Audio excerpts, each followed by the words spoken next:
Salut tout le monde, bienvenue dans cette nouvelle vidéo, j'espère que vous allez bien. Comme d'habitude, vous avez les chapitres qui sont disponibles dans la description et puis en bas de la vidéo si vous voulez choisir ce qui vous intéresse le plus ou aller directement à la vidéo avec les images de notre voyage. Sinon, c'est parti pour le Mexique.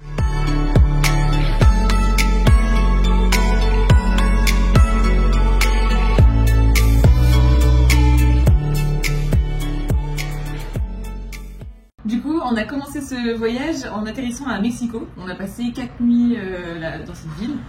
On a logé dans le quartier de la Condesa. Alors ça, c'est un quartier qui est plutôt riche, on va dire, donc c'est plutôt sécurisé. Ouais, développé. Développé, ouais.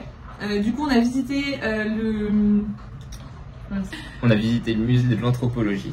Ouais, qui est un super musée. Vraiment, si vous y allez, c'est vraiment l'occasion de faire un musée vivant, bien expliqué et avec des œuvres.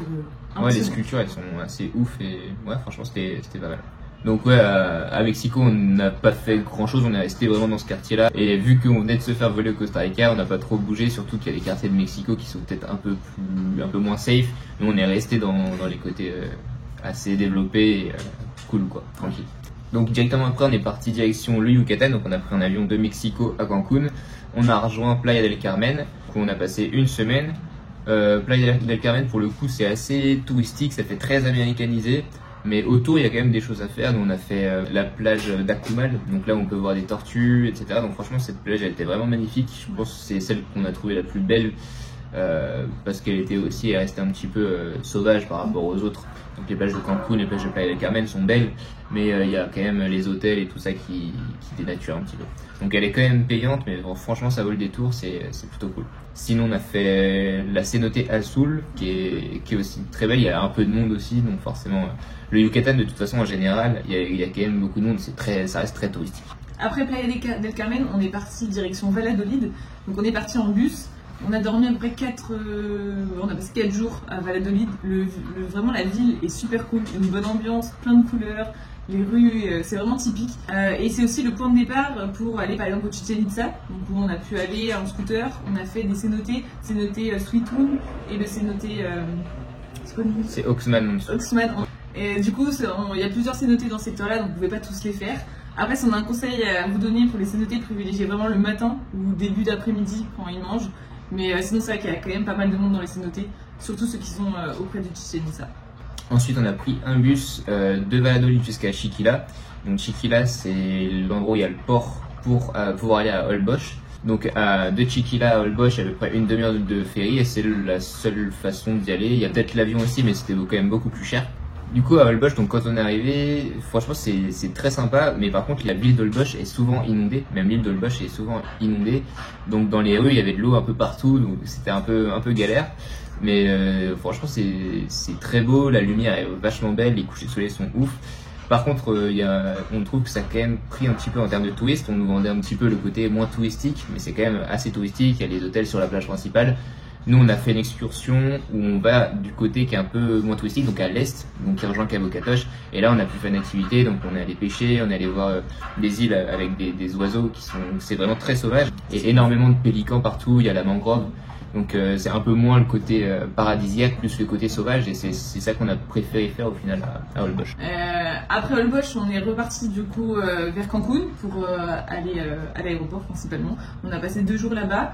On a logé dans le centre-ville. Il y a là tout ce qui est partie zone hôtelière, mais là c'est vraiment des grandes tours, les hôtels de fou, vraiment c'est axé sur la fête et c'est vraiment pas la ville qui est représentative de la culture mexicaine.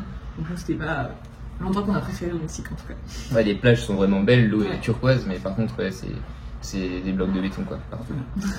Pour la question de la sécurité, on n'a pas ressenti d'insécurité. Après on n'est pas resté longtemps à Mexico et puis on n'a pas trop bougé dans Mexico, on a fait vraiment que le quartier Condesa, Roma Norte.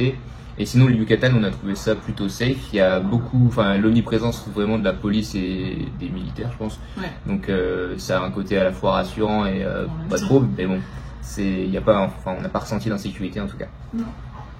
Concernant le budget, donc on vous le met juste ici, on a passé 24 jours au Mexique. Alors c'est un des seuls pays où pour le moment on a dépassé notre budget mais très largement. En fait c'est pas ce qu'on pense, la destination vraiment petit budget. Ouais, on pense que ça a augmenté aussi beaucoup à cause du Covid Ouais, ça, vu que c'était sûr. une des seules destinations ouvertes sans test pour les personnes même non vaccinées, bah forcément tout le monde s'est retrouvé là-bas et Ouais, ils ont monté ils leur en ont prix, profité. On l'a vraiment ressenti surtout sur la nourriture, les logements. Donc là on a dépassé notre budget. Sinon pour la nourriture du coup au Mexique, il y a vraiment une différence par rapport aux autres pays d'Amérique latine. Ils ont vraiment leur propre façon de cuisiner et leur spécialité évidemment. Donc il y a les fameux tacos, notamment le tacos pescado, nous qu'on a vraiment kiffé, on en prenait tout le temps. Et effectivement là on ressentait vraiment cette culture de la nourriture qu'on n'a pas ressenti forcément dans les autres pays. C'est pour ça que là on en parle, on va vous mettre quelques images des plats qu'on a mangés. Et franchement c'était vraiment bon. Et pour tous ceux qui ont peur du côté pimenté, moi je peux pas. Genre ça me pique de ouf. Et là-bas vraiment ils mettent la sauce à côté. Par contre quand ils disent un peu pimenté, c'est vraiment pimenté de ouf. Mais en tout cas pour ceux qui ont peur, ils la mettent pas dans le plat, non, c'est pas cuisiné avec. C'est toi qui la rajoutes si tu veux. Bah voilà, c'est à peu près tout ce qu'on avait à dire sur le Mexique. Si vous avez d'autres questions, vous pouvez les mettre dans les commentaires. Si vous avez aimé la vidéo et si vous kiffez les images du voyage, mettez un petit j'aime et puis abonnez-vous à la chaîne, quoi. Voilà, bah à la prochaine pour une nouvelle vidéo. On change de continent, donc si vous voulez savoir dans quel pays on est en ce moment, vous pouvez nous suivre sur Instagram. Le compte est dans la description. Puis bah à la prochaine. Hey. Salut.